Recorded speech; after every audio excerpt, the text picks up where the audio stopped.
22A జాబితాలోని భూముల రిజిస్ట్రేషన్ల సమస్యలను వీలైనంత త్వరగా పరిష్కరిస్తున్నట్లు రెవెన్యూ శాఖ మంత్రి పొంగులేటి శ్రీనివాసరెడ్డి స్పష్టం చేశారు. 22A పరిధిలో రిలాక్సేషన్ వచ్చిన వాటిని క్లియర్ చేశామని వివరించారు. రిజిస్ట్రేషన్లు ఆగిన వాటిలో చాలా భూముల సమస్యలను 24 గంటల్లో క్లియర్ చేశామని మంత్రి తెలిపారు.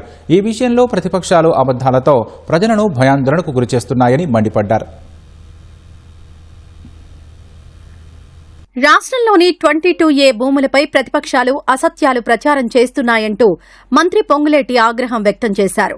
వీలైనంత త్వరగా భూ సమస్యలను పరిష్కరిస్తున్నట్లు తెలిపారు. గతంలో రిలాక్సేషన్ ఇచ్చిన వాటికి క్లియరెన్స్ ఇచ్చామని తెలిపారు. నిజమైన వాటిలో 98% రిజిస్ట్రేషన్ చేశామన్నారు. చేయలేనివి చేయలేమని తేల్చి చెప్పామని వివరించారు. ఎక్కడైనా 1-2 ఆగిపోతే ఆందోళన చెందాల్సిన పని లేదన్న పొంగులేటి సమస్యలు పరిష్కరిస్తామని హామీ ఇచ్చారు. మొన్న చెప్పినట్లు ఏవైతే కొన్ని యథార్థాలు ఉన్నాయన్నామో ఆ యథార్థాలకు సంబంధించిన అన్ని అంశాలు ఆ జీవోలు మెమోలు అన్నిటినీ ఆన్లైన్లో అప్లోడ్ చేసి ఏవైతే స్లాట్స్ బుక్ చేసుకున్నారో 98% స్లాట్స్ బుక్ చేసుకున్న వాళ్ళందరి కూడా రిజిస్ట్రేషన్లు చెయ్యగలిగేవి.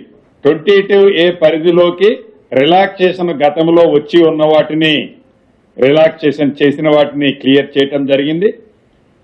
కొన్ని చోట్ల ఒక 3, 4, 5 ఈ స్లాట్లు బుక్ చేసుకున్న వాళ్ళు కూడా అవి దేవాదాయ భూముల కింద అదే రకంగా భూదాను భూముల కింద ఉన్న కారణంగా ముఖ్యంగా మేడ్చల్ రంగారెడ్డిలో ఇవి 2 ఉన్నాయి.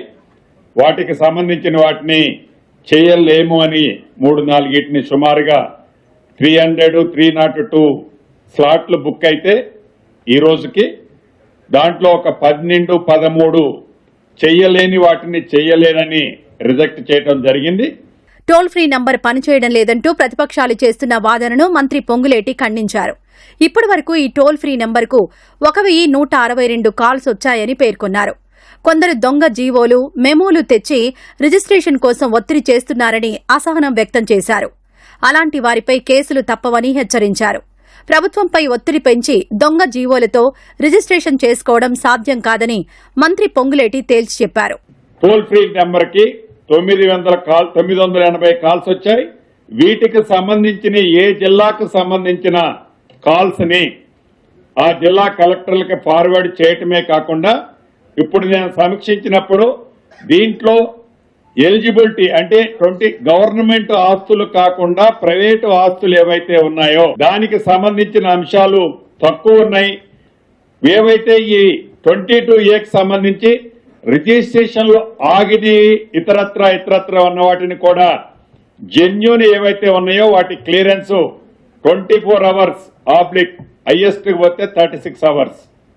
ఎవరూ కూడా ప్యానిక్ కి లోన్ అవ్వాల్సిన అవసరం లేదు. రాష్ట్ర వ్యాప్తంగా ఈ ప్యానిక్ టైం ని క్రియేట్ చేసిన ప్రబుద్ధులు ఉన్నారా లేకుంటే దీన్ని అడ్డం పెట్టుకొని ఎవరైనా మా దగ్గర ఈ జీవోలు ఉన్నాయి మాది కూడా రిజిస్ట్రేషన్ చేయండి అని కొంతమంది దొంగ జీవోలు దొంగ మెమోలు కూడా తీసుకొని వస్తున్నారు. ప్రజలని ప్యానిక్ లో పెట్టి ప్రభుత్వాన్ని స్ట్రెస్ లోకి తీసుకొచ్చి ఇటువంటి లెటర్ల ద్వారానో ప్రభుత్వ ఆస్తుల్ని రిజిస్ట్రేషన్ చేసుకోవాలంటేనో అది సాధ్యమయ్యే పని కాదు. గత ప్రభుత్వం ధరణిని తీసుకొచ్చినప్పుడు సమగ్ర సర్వే చేసి ఉంటే ఇప్పుడు ఈ సమస్య తలెత్తేది కాదన్న మంత్రి ఖరీదైన కార్లు తీసుకుని CS7, CS14 భూములు రిజిస్ట్రేషన్ చేశారని విమర్శించారు.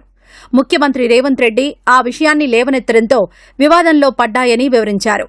2023 డిసెంబర్ 7 నాటి ప్రొహిబిటెడ్ భూముల వివరాలు వెల్లడిస్తామని స్పష్టం చేశారు. ఇటువంటి భూదానికి సంబంధించిన కొద్దిగా టైం పట్టుద్ది. వెరీ సెన్సిటివ్ సబ్జెక్టు కాబట్టి ఆనరబుల్ కోర్టులు కూడా కేసు బై కేసు డిఫరెంట్ ఇచ్చి ఉన్నాయి. వాటన్నిటినీ సుప్రీంకోర్టులో గతం నుంచి కొట్లాడుతున్నారు. అక్కడున్న ఆసాములు ఉన్నారు. తొందరపడొద్దు, జెన్యూన్ వాటిని క్లియర్ చేస్తామని కూడా మీ ద్వారా తెలియజేస్తున్నాను. నిజంగా ఆనాటి 10 సంవత్సరాల్లో ధరణిని తీసుకొచ్చినప్పుడు లేదు రాష్ట్ర విభజన జరిగిన తర్వాత మొదటి నుంచి తెలంగాణ ప్రాంతంలో ఈ ల్యాండ్ కు సంబంధించిన డాక్యుమెంట్లు వీక్ ఉన్నాయనేది అందరికీ తెలుసు.